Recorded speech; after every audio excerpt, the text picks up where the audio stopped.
All right, well, we are going to continue this week's Owen Strachan's extravaganza. That's how you pronounce his name, by the way. It's like you've heard of 4chan, 8chan. Well, this is Strachan.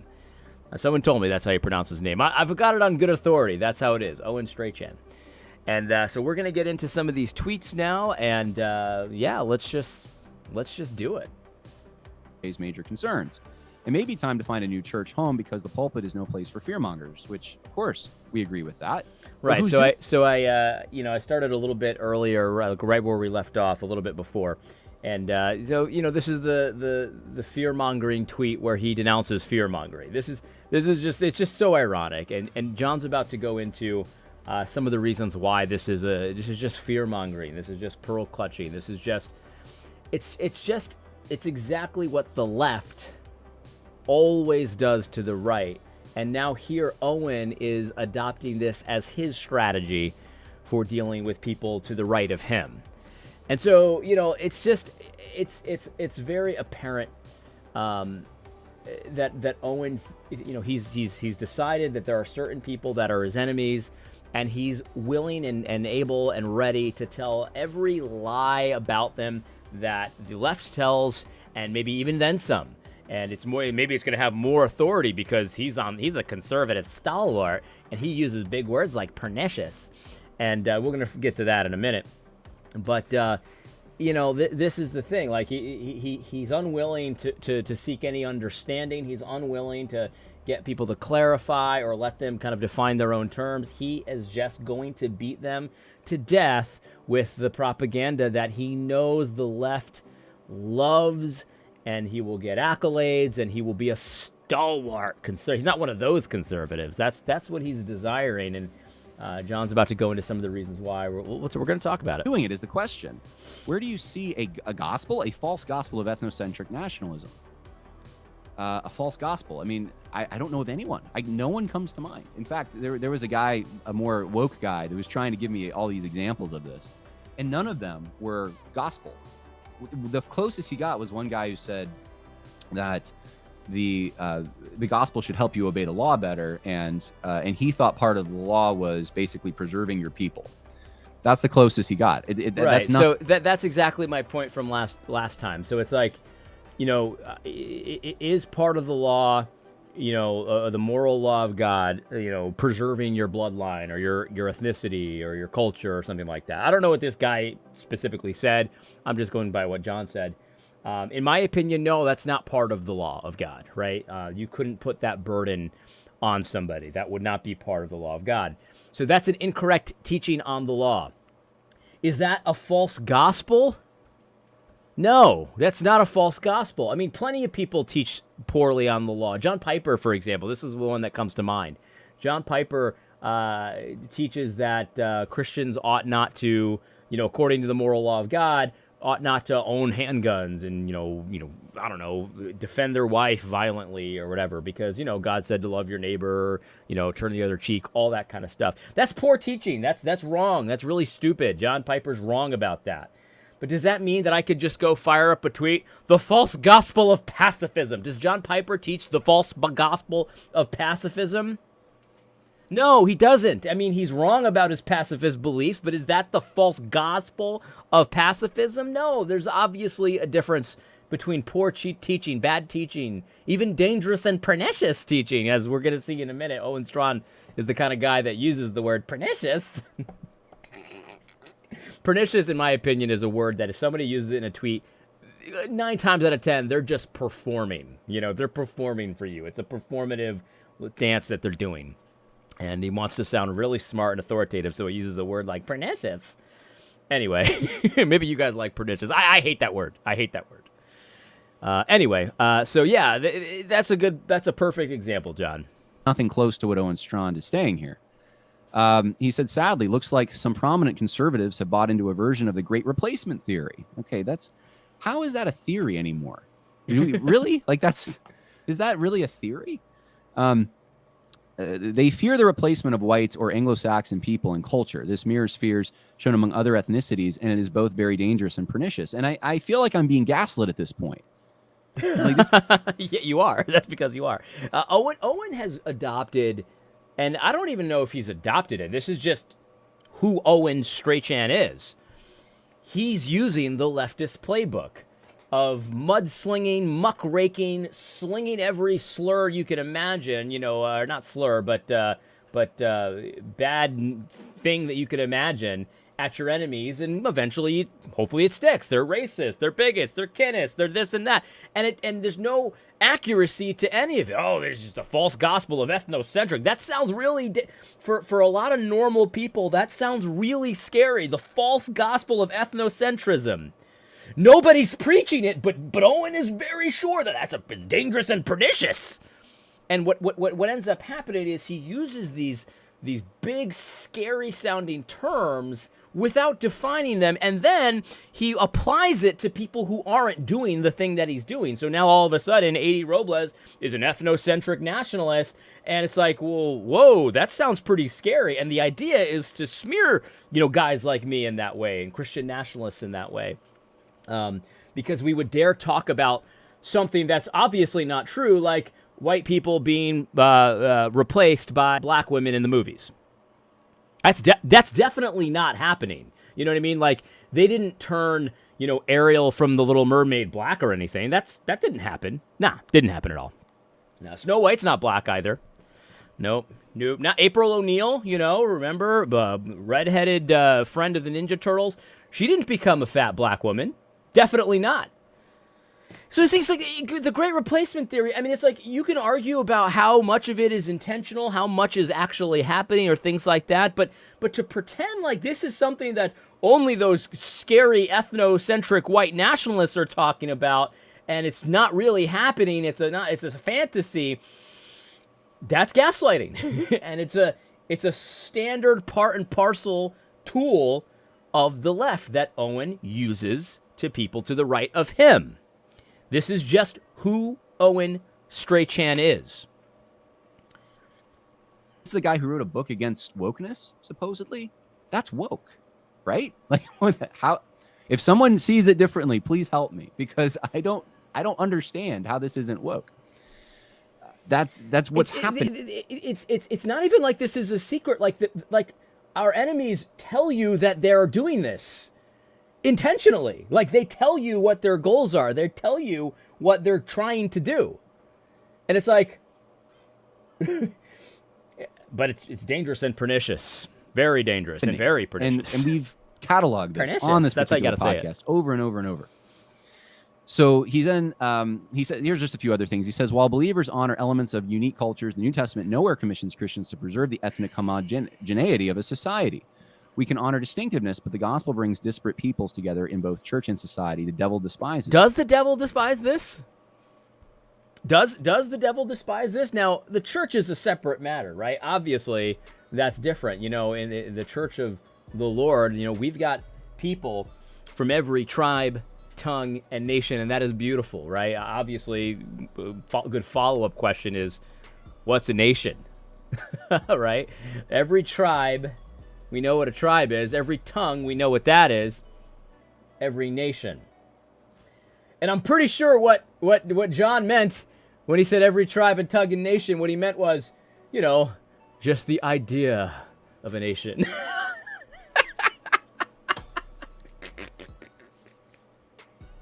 Okay, so the church is different. We get that. We understand that people can be different ethnicities and worship the same Lord, and that is beautiful, and we love that. Everybody loves that. Everybody loves that. But in society, like here's the thing, the devil despises diverse societies? Is that really true? I mean, I'm not so sure, because what I've noticed, and what a lot of people have noticed, is that the demons among us that are promoting sexualization of children, they're promoting homosexuality, they're promoting all kinds of evil in the name of wokeness. They're also abortion, all the human sacrifice. They're also promoting this. They're promoting this, where that's the opposite of nationalism. They want to bring, either mass immigration and they're saying, well, it's just diversity. That's beautiful. That's our strength. And so you could be a reasonable person and not have thought about this very much, because listen, this is not my area of expertise. I don't think about this, all the time. This is not my thing. But, just a regular Joe like me can think, it's very weird. And I've asked people about this too. And I've had some decent conversations about this exact topic. Why is it that the demons among us want this so desperately? They want to have tons of interracial marriages. They promote them like as if they're this ideal. Why do the demons seem to like this so much? I'm not saying it's bad. I'm just saying, why are they promoting it, right? Did the demons just forget about this? And they're like, oh, right. Satan doesn't like this. They just forgot on this one. Satan actually doesn't like this. We forgot that. And I don't think Satan is like a forgiving taskmaster. You know what I mean? I think that they'd be on top of it. You would think that Satan would be on top of this one, trying to prevent this. But instead, he's got his legions out there promoting this. And you gotta ask the question why. And the thing is, guys like Owen Strachan, they don't have the courage, quite frankly. Owen lacks the courage to openly ask the question that I just asked. Why is it that the demons seem to be promoting this?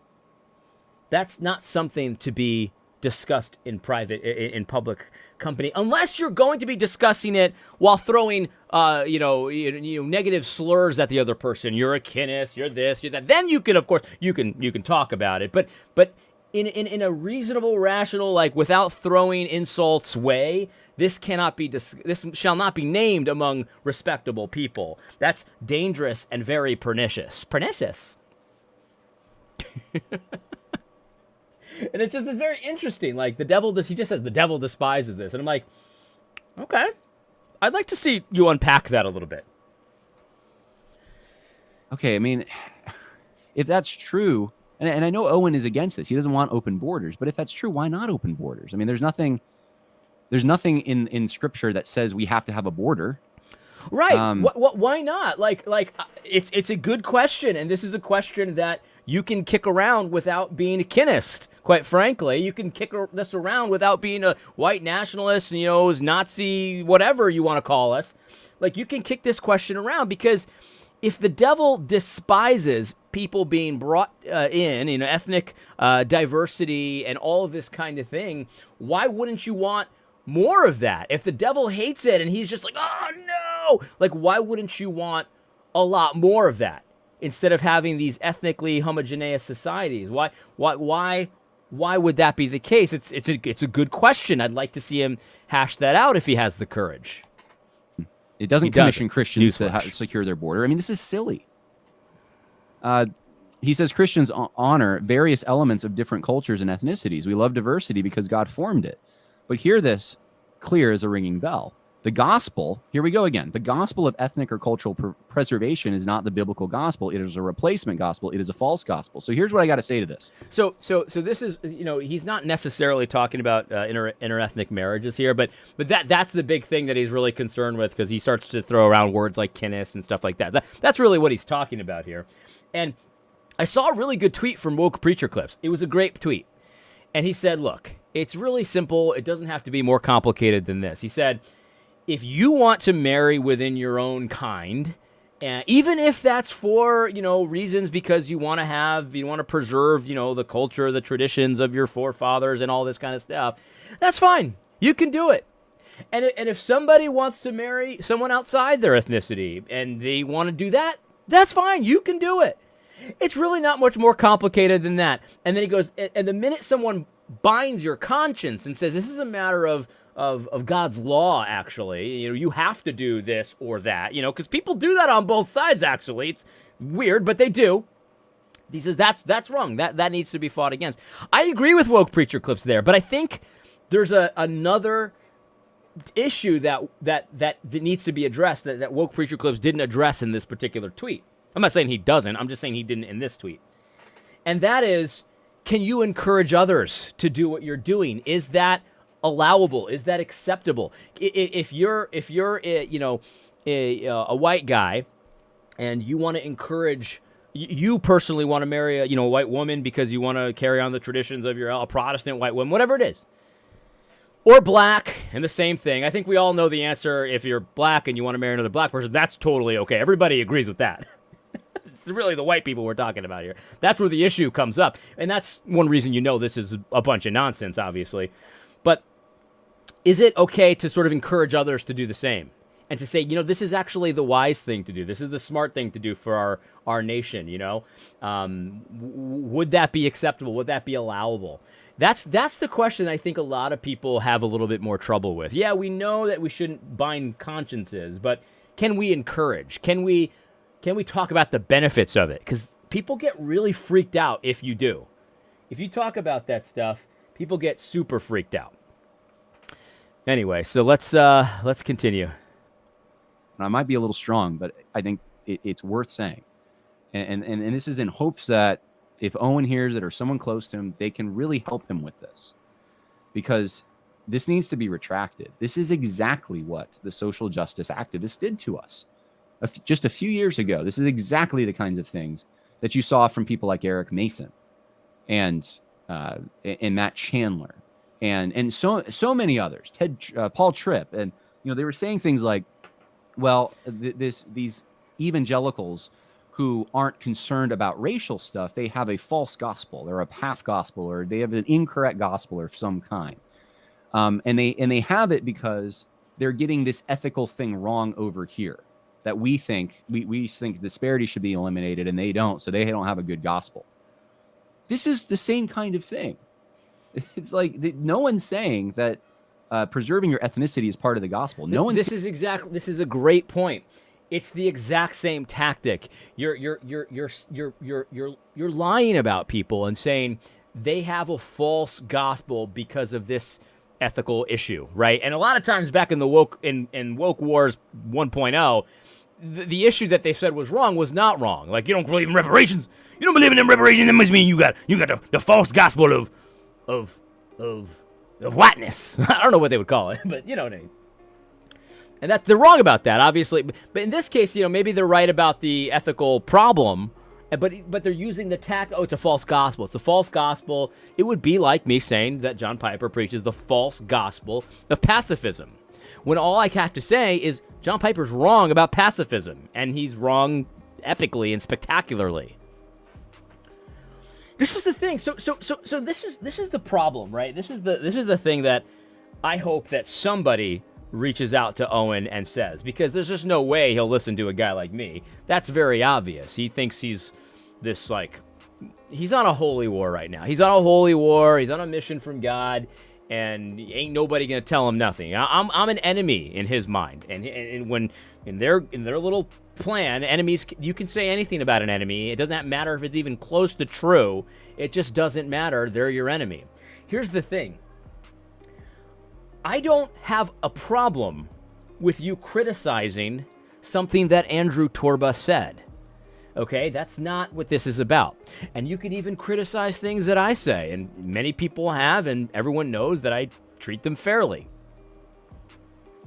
It's not about criticism. It's about you treating those people like the enemy. You treat them exactly the way the leftists treat them. You use the exact same tactics. A lot of times you use the exact same words that they would use. And this is not debatable.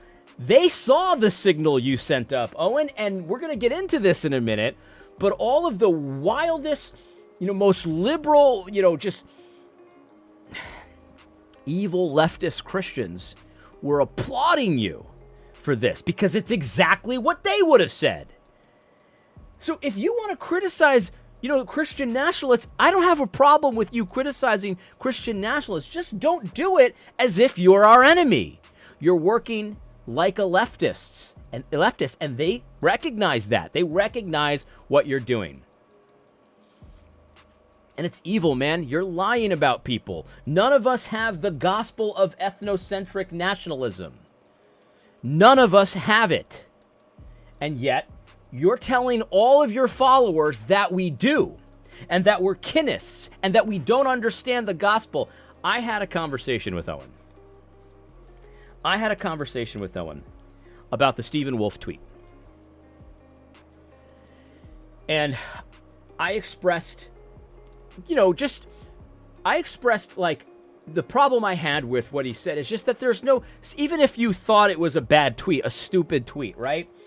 It just doesn't warrant the extreme reaction. It was really no big deal. Even if you don't agree with the tweet, what he actually said, it's not a big deal. This is what I was saying last week about sense of proportion. It's all off in evangelicalism. You can disagree with it if you want. You could even counter-signal it if you want, but it did not warrant the full-on, full-bore, you're an evil racist, kinnis, the whole 9 yards that you always do. Every time you do that, by the way, and go thermonuclear on nothing, you lose more and more and more credibility, and I don't want that for you. And I said to him, even in the worst case scenario, this is a stupid tweet, let's just say, it's just not that big a deal in the grand scheme of things. He's talking about voting. He's talking about political demographics. Who cares, right? Who cares? It's really not a big thing. And just from that, just from me saying I just don't see how this is a big deal, he says that I don't understand. I don't know if you even understand the gospel. That's what he told me. Because of that tweet about white evangelical voting and how they vote, I might not understand the gospel. That's his mindset. That's his mentality. And you're just Owen, you're lying to people. And you're dragging your brother's names through the mud for what? For what? You got your reward on that. You got a lot of leftists that said, Owen's right on this one. Yeah, I'm trans, but right on, just like I would have said. That's what you got. That was your reward. You guys have to learn, Owen and the rest of the G3 crew, you guys have to learn how to critique those on your right without going blue hair. You know what I mean? Because it's almost like your brain turns off, you grow blue hair, and you got pronouns all of a sudden because the rhetoric is identical. You just have to learn how to resist that. You really do. And we're going to get into this more because there's a lot more coming. That's for sure. And I haven't seen even like an anon account on Twitter. I have not seen one example yet of that. I'm sure it's out there, but if it is, it's so minuscule. No one's saying it. No one's serious. It's not a major. I saw one. In fact, one of my friends had reached out to me to talk about some of these issues. Good guy, didn't have any ill will towards me, not angry with me or anything. And he showed me a tweet, an anon tweet from someone about interracial marriage and how it's bad or something. I don't remember the exact thing about the tweet. He showed me the tweet, and it was an anon, totally irrelevant. I have to anonymous, nothing account, totally irrelevant to my life. And he showed it to me, and I said, "Yeah, I don't agree with that, obviously." But on a scale of 1 to 10, this doesn't even register. This is a 3 at the best, probably less because this is just a random. Who cares? It's not this threat that everyone seems to think it is. It's like, okay, someone doesn't like interracial marriage. What does that have to do with me? You move on with your life. You move on with your life. It's crazy, man. It's just the sense of proportion. That's what I think the big deal is here. There's just no accounting for it. Your threat, Owen Strachan seems to think it is. And so he uses this, he uses this, this device, this rhetorical device, of categorizing it as a false gospel. Identical to the woke church. Whatever it is. And then instead of having the ethical argument with someone about what are the boundaries with immigration policy, how how separate should cultures, nations be? Is it incumbent on us to preserve our people?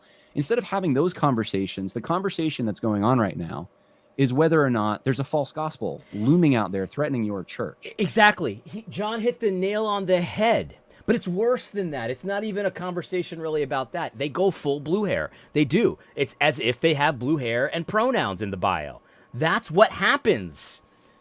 So instead, someone's like, well, what about this great replacement theory?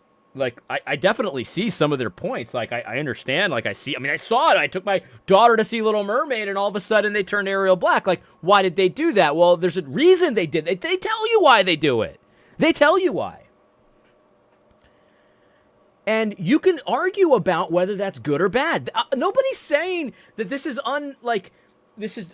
not debatable. Like you can debate this stuff, but the problem is, Owen, when you do the things that you do and you go thermonuclear on this and you just shut the conversation down. This is a false gospel. This is dangerous. This is pernicious. This is hot garbage. And he uses all the same language. It's unbelievable how similar the language that Owen uses to the language that a blue hair would use. This is a hot mess. It's like, who even speaks like that? This is a hot mess. This is a hot mess theology. Does Owen speak like that in real life? I don't think so. I think this is all performative. And it just shuts everyone's brains off. And it's just like, you're doing this. And in the process, you're damaging so many people. Not us. This is the other thing. You're not damaging guys like me. You're not damaging Torba. You're damaging a lot of people in the pews that they don't agree with every single thing Torba says. But some of that replacement stuff rings true to them, and they're being signaled by you that if they even have questions or even have conversations or even the immigration thing, they even want to talk about that, they're going to be labeled a kinist and a racist with a false gospel because that's what you did to Torba. They're the ones that are damaged, and that's good for our side of this debate, of course, but I don't want to damage the people. See, I don't want to drag people through that. You don't really seem to care because you're getting something out of this. I don't know what you think you're getting out of this, but you think you're getting something. You need to grow up, Owen, is what you need to do. You need to grow up. Folks, there are false gospels out there, but this is an invented one. And I really don't want him giving anyone ideas because someone will take that and they will develop their own false gospel.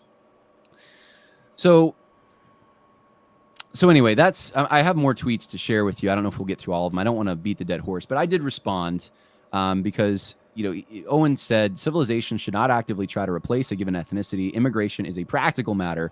Countries can and should limit it per their stability. All that's totally sound. Why is it sound, though? I don't know why that's sound. Why is that sound? Right, it's a good point. I mean, Owen's got a great point there. That's all sound, but for what purpose? Like if a civilization can... should not allow itself to be actively replaced, and they've got practical considerations for immigration to limit it, to make sure that things are stable, to make sure that their culture is preserved, because that's kind of what Owen is saying here, right? Okay, all that's fine, but why? To what end? To what purpose? I thought the devil despised that, or despised diversity. So wouldn't he be very pleased with your immigration limitations? Wouldn't the devil be very pleased by the fact that you're saying that this is actually a good thing for nations to do? Because I thought he despised diversity, so you would have to think that he'd be very happy that nations were limiting immigration, right? So this is the thing. Owen obviously has an opinion here on this, and it would be nice to talk to someone like Owen about his opinion here on this, but the problem is that he doesn't talk to kinists. He doesn't talk to racists. He doesn't talk to white ethnocentralist nationalists, which a lot of you in this audience allegedly are. Just because you have questions. It's unbelievable. It really is. Gotta sound. Let John I'd love to hear an explanation for that because his article doesn't really give a good explanation of it. What is not sound is thinking that the gospel is about preserving an ethnicity. It's not. Yeah, no kidding. No kidding. Like. Literally no. Everyone says amen, including people Owen would probably think are white supremacists. Say amen if they're true Christians. Yeah, the gospel is not about preserving an ethnicity. Yeah, Owen, thank you so much for your courageous stand. Yeah, we're really grateful for the stand that you've taken there. And later he's going to come out with even more courageous stands that are just, it's hard to even fathom why he tweeted these things that in any way that makes him look good. But we're gonna get into it. We're gonna stop there. Hopefully you enjoyed this. If you have any follow-up, any questions, any pushback, you want to call me an idiot, do it in the comment sections. I hope you found this video helpful. God bless.